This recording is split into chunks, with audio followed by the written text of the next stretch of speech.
আসসালামু আলাইকুম এভরিওয়ান।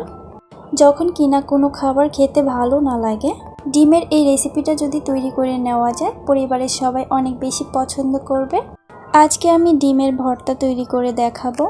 এভাবে তৈরি করে নিলে কিন্তু গরম ভাতের সাথে খেতে কিন্তু দারুণ লাগে। এই রেসিপির জন্য এখানে আমি একটি পাত্রে অল্প পরিমাণে সরিষার তেল দিয়ে নিলাম।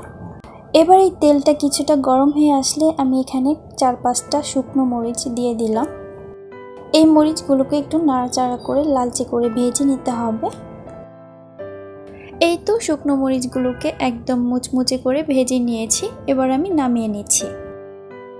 এই তেলের মধ্যে দিয়ে দিচ্ছি একটি বড় সাইজের পেঁয়াজ কুচি। পেঁয়াজটাকে একটু নাড়াচাড়া করে ভেজে নিতে হবে। পেঁয়াজটা যখন কিনা একটু নরম হয়ে যাবে, এর সাথে একটু লালচে লালচে ভাব হয়ে যাবে, তখনই বুঝে নিতে হবে পেঁয়াজটা ভাজা হয়ে গিয়েছে। এবার আমি নামিয়ে নিচ্ছি। এবার ভর্তা তৈরি করার জন্য চলে যাই। এবার আমি সবগুলো উপকরণ একটা প্লেটে নিয়ে নিয়েছি, খুব সহজেই ভর্তাগুলো তৈরি করে নেওয়ার জন্য। প্রয়োজন মতো শুকনো মরিচ নিয়ে কিছুটা পরিমাপ মতো লবণ দিয়ে দিলাম।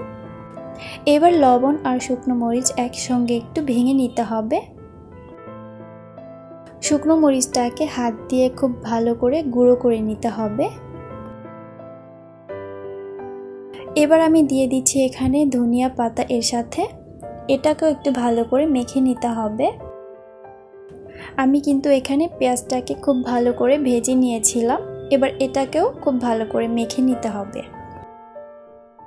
এখানে যদি কাঁচা পেঁয়াজ ব্যবহার করা হতো, অনেকক্ষণ সময় ধরে কিন্তু এই ভর্তাটা ভালো থাকতো না। এর জন্য পেঁয়াজটাকে ভেজে নিলেই ভালো হয়, খেতেও টেস্ট অনেক বেশি ভালো আসে।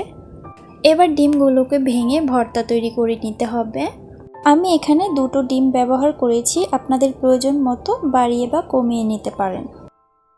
এভাবে ভর্তা তৈরি করলে পরিবারের সবাই অনেক বেশি পছন্দ করবে আর অনেক মজা করে খাবে। ডিমগুলোকে ভেঙে নেওয়ার পর এবার পেঁয়াজের সঙ্গে খুব ভালো করে মেখে নিতে হবে।